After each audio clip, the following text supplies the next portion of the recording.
Bienvenue à la deuxième leçon de la séquence d'introduction de notre cours portant sur la phytopathologie. Cette leçon sera consacrée aux principaux symptômes présentés par les plantes. À l'issue de cette séance, l'apprenant doit être capable d'expliquer certains thèmes spécifiques à la symptomatologie et surtout de décrire des anomalies des plantes à partir d'une image ou dans une parcelle. Pour parcourir cette leçon, après une brève introduction, nous présenterons en un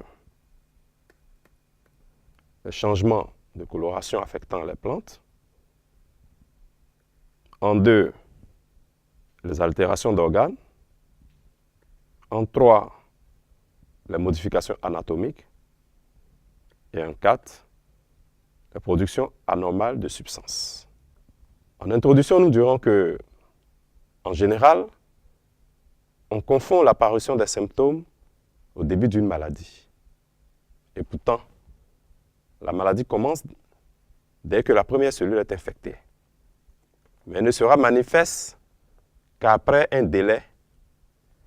La période qui sépare ces deux stades est la durée d'incubation. Dans certains cas, les symptômes peuvent ne pas être extériorisés. La question qui retiendra alors notre attention, avant de continuer à la suivante, qu'est-ce qu'un symptôme? Je vous laisse quelques secondes répondre. Un symptôme sera défini comme une anomalie de la plante par rapport au phénotype attendu.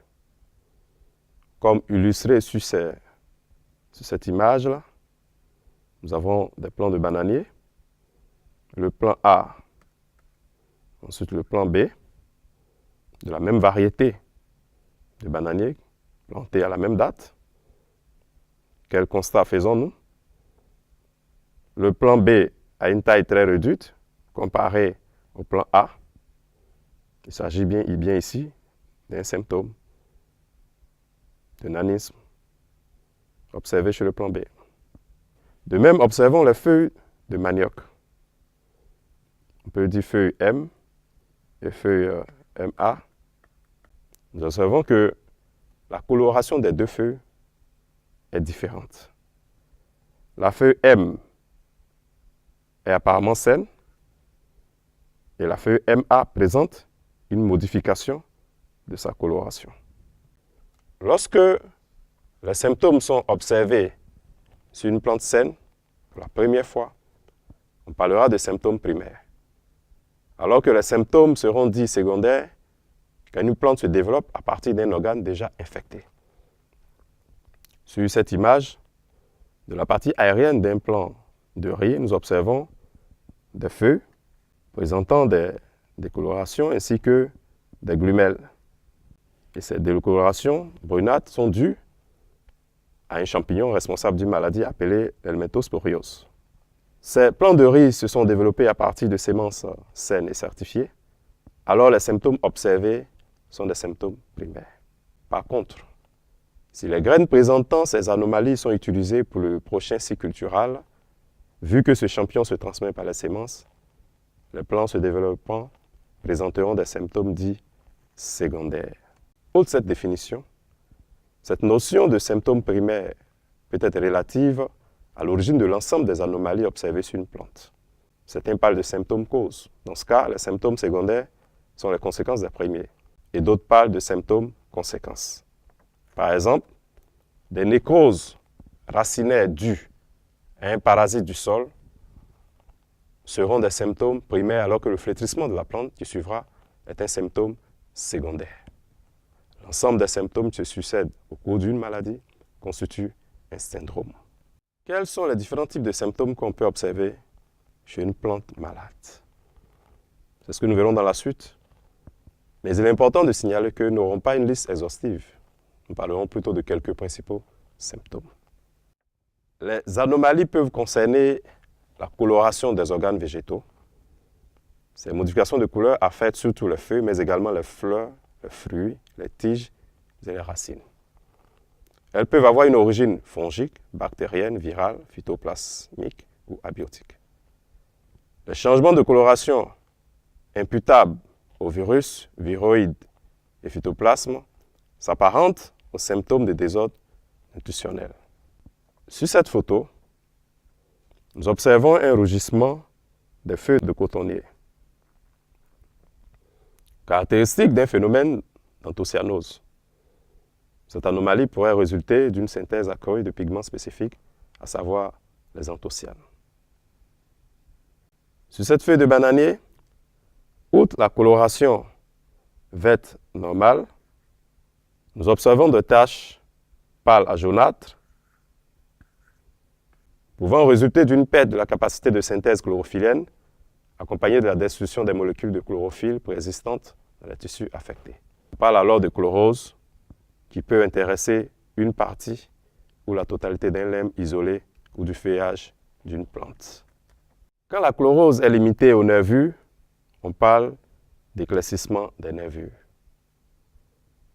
Par contre, on a la chlorose internervaire lorsque l'espace entre les nervures est chlorotique. Elle est souvent accompagnée par le liseré des nervures. Dans ce cas, les nervures sont bordées de part et d'autre par des bandes vert sombres. Comme c'est le cas sur cette feuille de courgette, il y a la chlorose internervaire, ici, entre les nervures. Et également le liseré des nervures, à savoir des bandes sombres, là.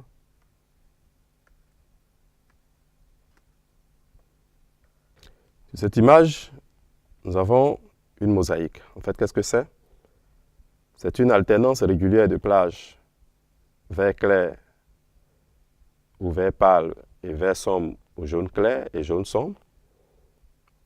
On emploiera souvent le terme marbrure lorsque la séparation des zones verdâtres et jaunâtres est diffuse. Exemple précis, il s'agit d'une mosaïque sur des feuilles de manioc.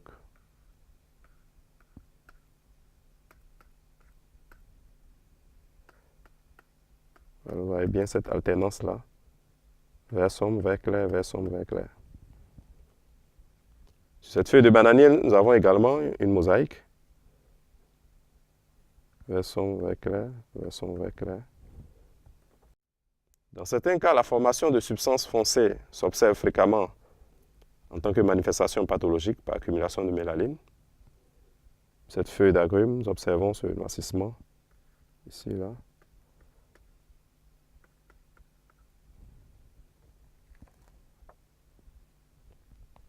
Outre les modifications de couleur, les plantes infectées pourront présenter des altérations d'organes. Sur cette photo, nous observons des nécroses foliaires sur bananier.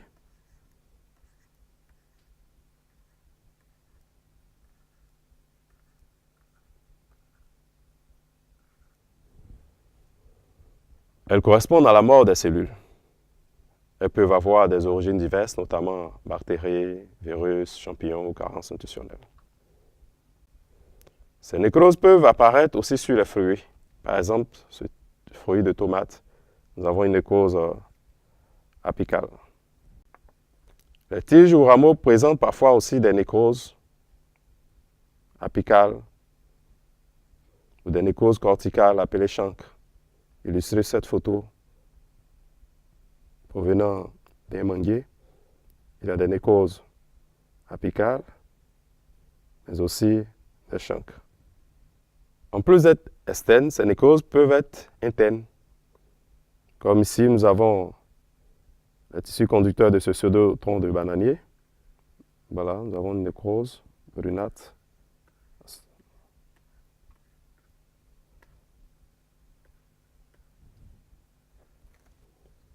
Les altérations d'organes peuvent être des perforations des feuilles, des tiges ou autres organes.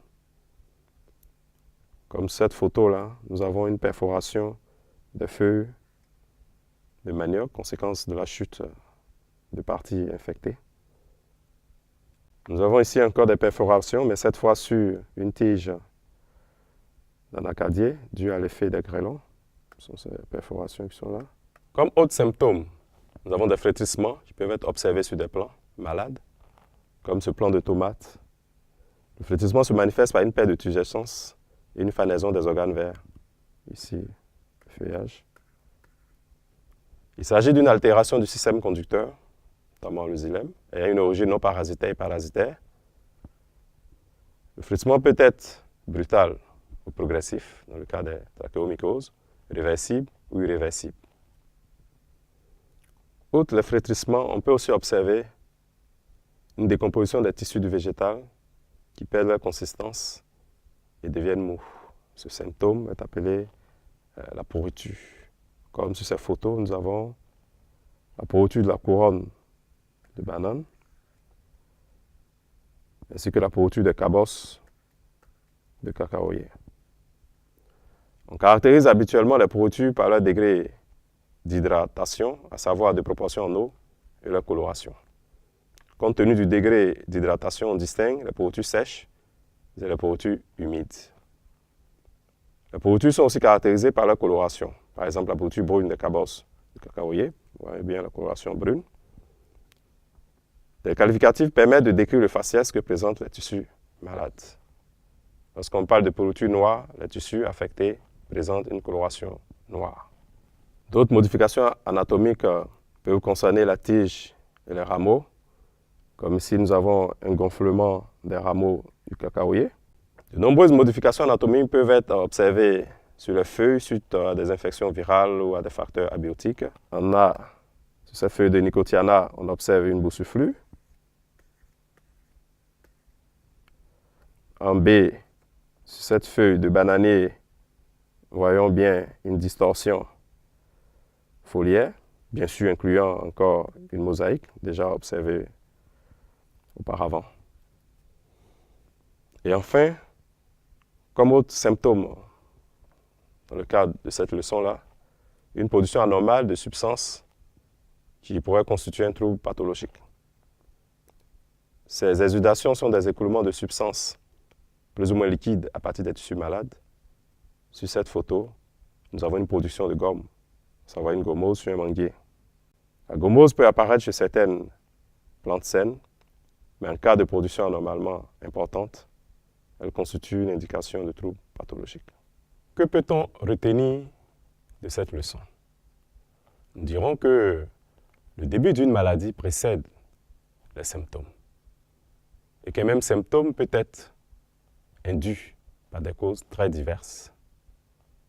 De même, une cause peut provoquer des symptômes très différents selon le cultivar de l'hôte, le stade et le moment où la cause agit, les conditions biotiques et abiotiques du milieu, ainsi que l'époque de l'observation. Dans la suite de ce cours, nous parlerons d'autres conséquences des maladies, outre les symptômes. Merci de votre attention.